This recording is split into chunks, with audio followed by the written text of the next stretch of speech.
La justice s'étend de différentes manières. Notre justice n'est pas forcément la justice divine.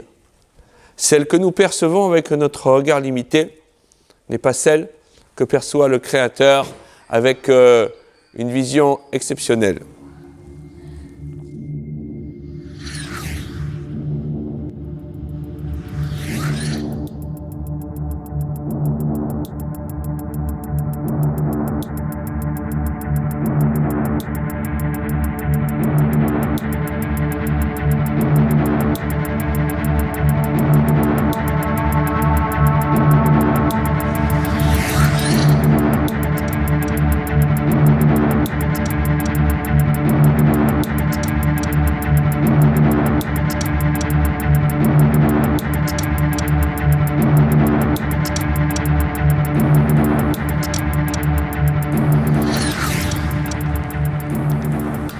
La justice divine ne s'étend pas de la même manière que la justice terrestre.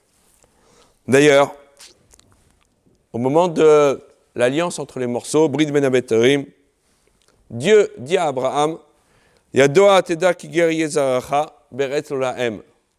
Sache que ta descendance sera étrangère dans une terre qui n'est pas la leur. Ve'avdum ve'inu otam. Et ils les asserviront, ils les feront souffrir. Et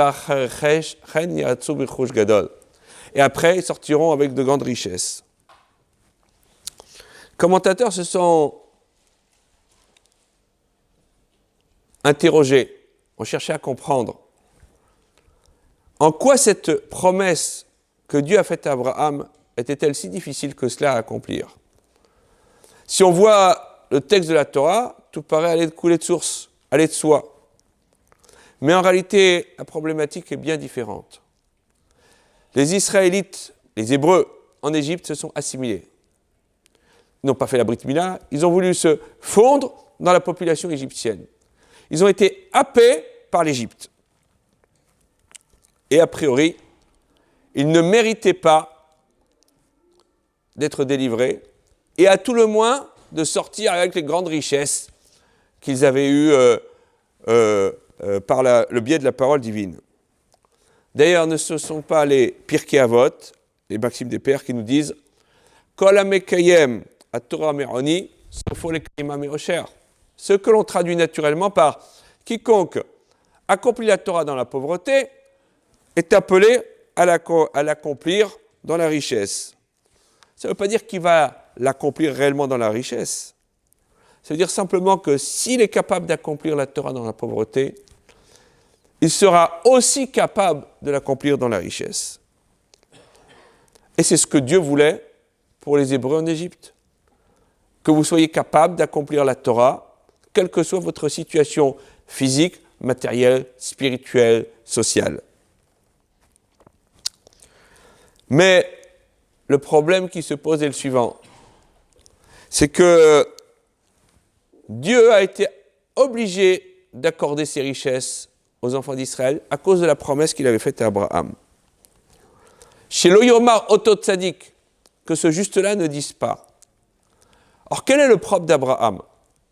Le propre d'Abraham, c'est non seulement de défendre ceux qui sont défendables, mais de ne pas supporter de dire du mal même de ceux qui ne sont pas défendables. D'ailleurs, lorsque Sarah lui dit « Garesh et ha'ama azot ve'et bena » renvoie cette servante et son fils, elle parle de Hagar et de Ishmaël, Abraham est mécontent. D'abord parce que c'est son fils, mais aussi parce qu'il ne peut pas considérer qu'il n'y ait pas un tant soit peu une clause favorable, un élément en faveur d'une personne, quel que soit son niveau de déchéance spirituelle. Et il va même jusqu'à défendre Sodome et Gomorrhe. Et il est sincère. Et il dit à Dieu, mais écoute, c'est pas possible. Un homme ne peut pas être entièrement mauvais. Tes créatures ne peuvent pas être mauvaises à ce point. Il doit bien avoir un point en leur faveur, un point favorable. Et Abraham est appelé Titen Emet le Yaakov, Chesed l'Abraham, le père du Chesed, le père de la bonté. D'autres aussi ont manifesté leur bonté. Mais une bonté comme celle d'Abraham, elle était exceptionnelle. Alors pour quelqu'un qui est capable d'aller au-dessus de la loi, de ne voir que le bien, où tout à chacun ne peut voir que du mal, eh bien pour un être d'une telle exception, bien Dieu va faire une exception aussi à ses règles.